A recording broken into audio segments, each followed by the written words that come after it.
With nearly 5,000 specialists dedicated to supporting dealer financial services, Ally has the expertise to help you with your retail finance, F&I, and remarketing needs. We're all better off with an Ally. Contact your local Ally account executive to get started today. Ally, do it right. Welcome to Daily Drive for Friday, April 18th, 2025. I'm Larry Veliquette in Metro Detroit, in today for Jamie Butters. And I'm Jake Neer in Detroit, in for Kellen Walker. Today on the show, Nissan sees a bright spot in President Trump's trade war. GM and Honda see EV gains as Tesla and Rivian slip, and a lawsuit accuses Tesla of speeding up odometers to avoid warranty repairs. Plus, Interactive EQ CEO Napo Rumteen joins the show to talk about the importance of emotional quotient and soft skills in service department hiring and how AI technology can help. They have the old adage of, hey, let's hire them. They'll either sink or swim. And unfortunately, you just can't do that anymore. Let's run through all the news you need to know to keep up in the auto industry. The Trump administration's sweeping war on imports could relieve one of Nissan's biggest manufacturing migraines. The company's post-COVID sales slump and collapsing market share have hollowed out its U.S. industrial footprint. It's producing about half as many vehicles as its factories in Smyrna, Tennessee, and Canton, Mississippi have the capacity to build. Nissan America's chairperson, Christian Meunier, says the company is now uniquely positioned to ramp up U.S. production amid high import taxes. I think the tariffs are a headwind, but at the same time, I think it's a good opportunity for Nissan to accelerate its localization and push the U.S. product, which deserve more than what they have today. Meunier seeks to dial up production of the brand's four core utility models: the Rogue, Pathfinder, Murano, and Frontier. Together, they accounted for 48% of Nissan's U.S. sales last year. Nissan will maintain a second shift on the Rogue assembly line at Smyrna this summer, reversing a decision earlier this year to cut output because of oversupply. Meunier says Rogue production at Smyrna will increase by 54%, or 60,000 vehicles, over the next 12 months. General Motors and Honda led the industry's 14% gain in new U.S. electric vehicle registrations in February compared with a year earlier. That's as Tesla and Rivian stumbled. According to new registration data from S&P Global Mobility, registrations of fresh models, including the Chevrolet Equinox EV and Honda Prologue, grew as incentives pushed down EV prices for a more level playing field against gasoline counterparts. It says Tesla remained the EV leader by volume, but February registrations fell 4.2% to about 35,000 vehicles. S&P Global analyst Tom Libby says Tesla also suffered a significant decline in its brand loyalty compared with a year ago. Meanwhile, Rivian's February EV registrations fell 23% to about 2,500 vehicles. Total February registrations of new battery electric models rose to more than 89,700 vehicles. That's compared to about 78,000 in the same month last year. EV share of the U.S. light vehicle market grew to 7.2% from 6.1% a year earlier. As legacy automakers eat away at Tesla's EV lead, the company also faces a class action lawsuit that claims it speeds up odometers so their vehicles fall out of warranty faster. The plaintiff, Nairi Hinton, alleges that Tesla odometer readings reflect energy consumption, driver behavior, and predictive algorithms, rather than actual mileage driven. He said in the lawsuit that the odometer on the 2020 Model Y he bought in December 2022 ran at least 15% fast. Hinton says this caused his 50,000-mile basic warranty to expire well ahead of schedule, leaving him with a $10,000 suspension repair bill that he thought Tesla should cover. Tesla and its lawyers did not immediately respond on Thursday to requests for comment from Reuters, but have denied all material allegations in the lawsuit. And Ally Financial's net income swung to a loss of $225 million in the first quarter of 2025. That's down $368 million year over year. Ally is one of the nation's largest auto lenders, and its auto finance arm contributes significantly to its balance sheet.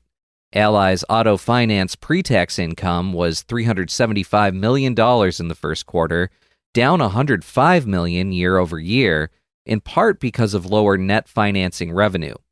The lender's auto net financing revenue was $1.3 billion, down $108 million year over year. The company says that was caused in part by lower lease gains. And those are today's headlines. Well, Larry, it's just about time they brought in the A-team here, doing our best Jamie and Kel impressions here on Daily Drive as they head back from New York. Welcome again. Thank you. Thank you.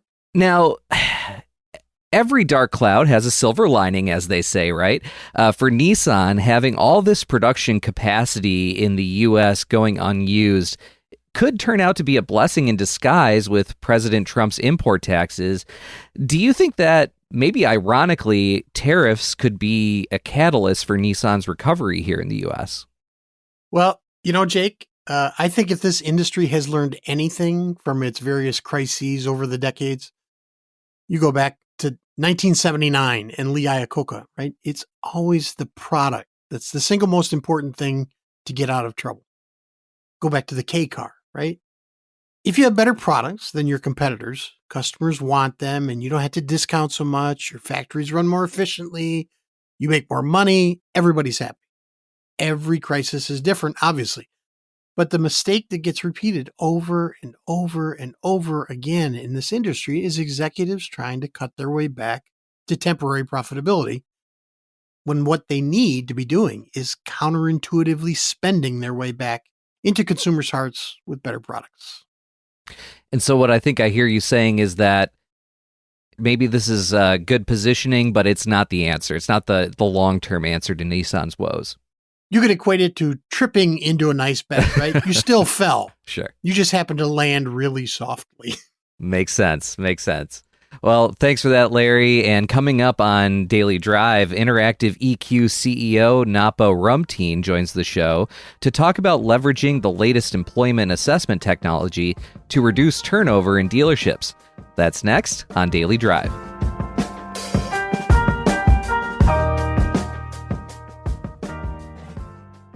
For over 100 years, Ally has helped dealers like you serve your customers by providing the best-in-class products and services you need, and by remaining true to the automotive passion we share. Your dedicated Ally account executive will work hand-in-hand with you to help you gain efficiencies, increase your product offerings, and work to improve per-vehicle revenue. Because we care about your business as much as you do. We're all better off with an Ally. Contact your local Ally account executive to get started today. Ally, do it right. Welcome back to Daily Drive. I'm Larry Veliquette, in today with Jake Neer. Research shows that the wrong hiring decisions can cost dealerships plenty when factoring in turnover, training, and lost productivity. Interactive EQ is a talent assessment platform that combines AI and interactive videos to measure emotional quotient. The company says it can lower the costs associated with hiring and retaining employees. Interactive EQ CEO Napo Rumteen spoke with Automotive News senior editor Dan Shine about how this new technology can improve service department hiring. Napo, thanks so much for joining me on the Fixed Ops Friday edition of Daily Drive. Thank you, Dan. Pleasure to be here. So tell me what Auto IEQ is and who is it designed for? Sure. So Auto IEQ is a custom-built product for the automotive industry. It's a talent assessment platform that measures people's intangible skills, specifically emotional intelligence and soft skills, the stuff that measures a person's ability between just being a task doer to a star performer. And we do this with our industry best film production, blended with our proprietary software application.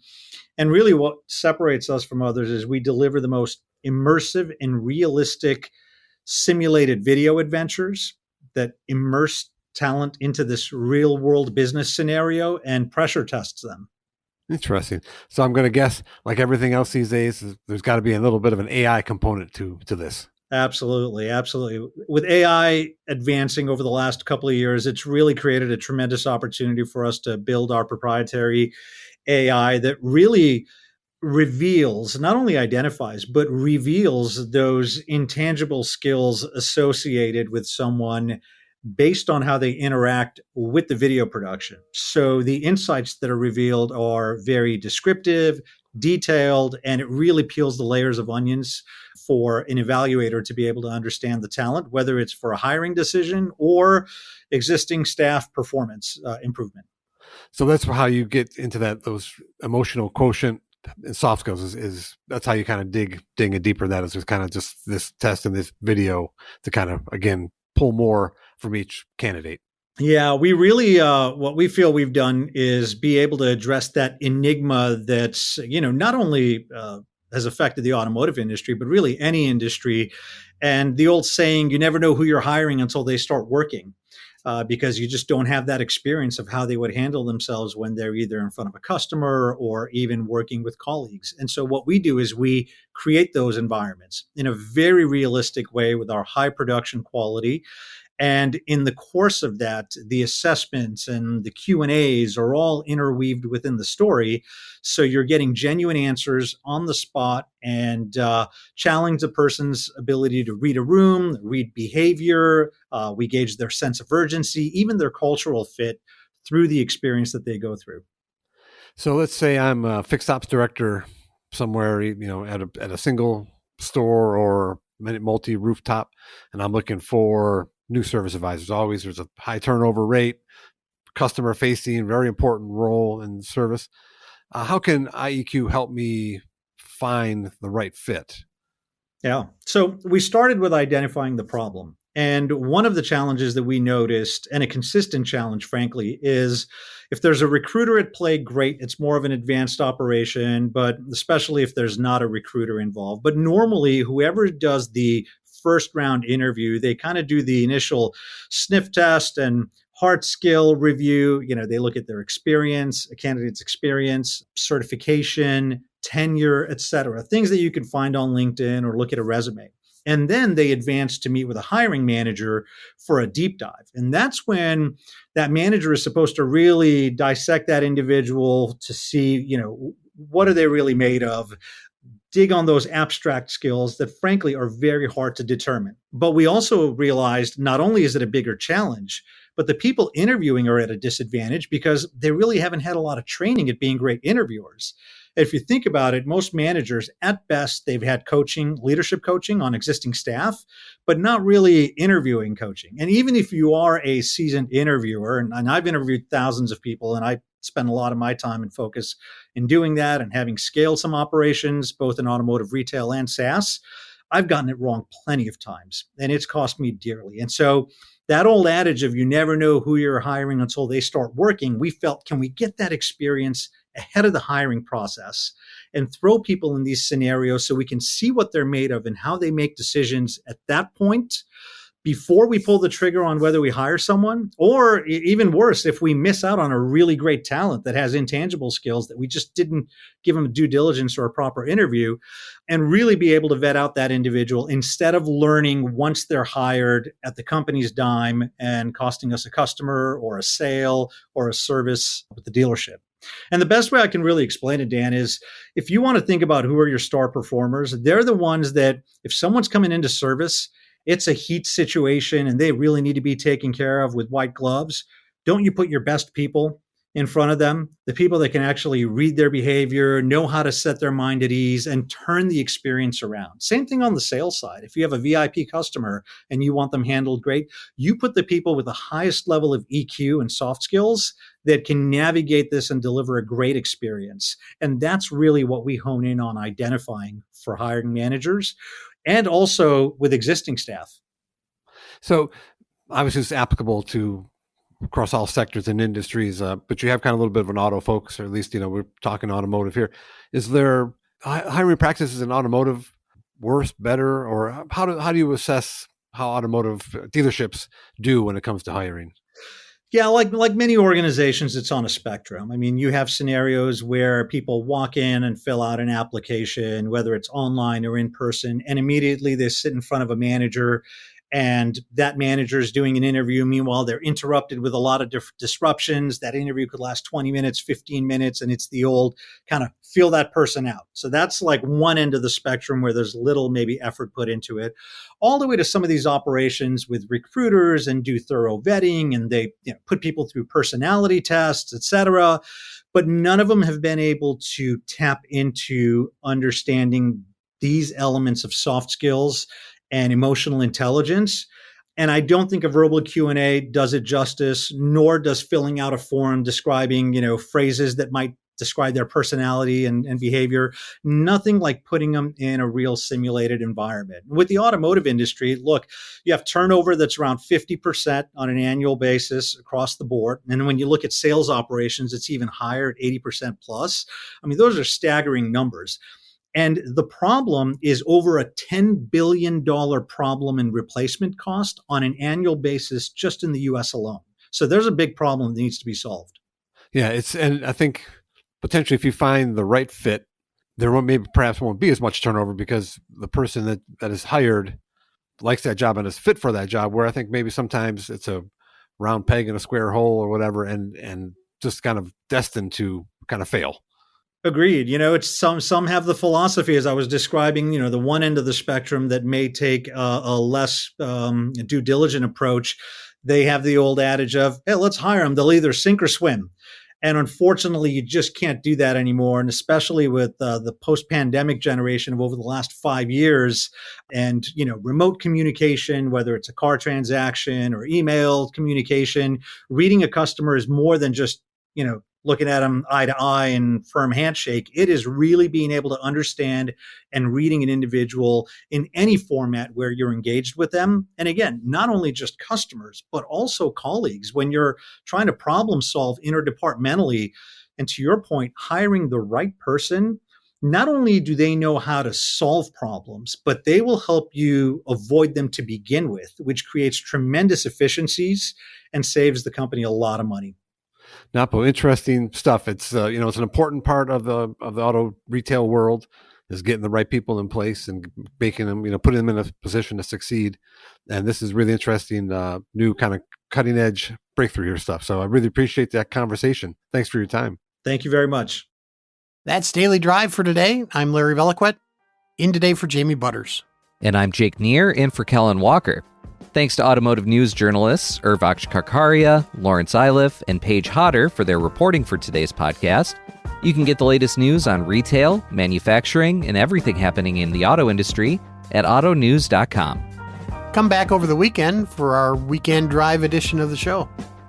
Former car dealer turned U.S. Senator Bernie Moreno shares his perspective on President Trump's tariffs and other key issues for the auto industry. If we pass laws like that, car companies can make the cars consumers want, lower the price of automobiles so that they're not subsidizing electric vehicles at the cost of the cars consumers actually want. We'd love to hear from you. Let us know what you think of the show and topics we've covered today. Send us an email at dailydrive@autonews.com or leave us a voicemail at 313-444-2774. And if you enjoy the podcast, remember to like, leave a review, and subscribe so you never miss an episode. Jake, always good to be with you, man. Have a good weekend. You too, Larry. Thanks.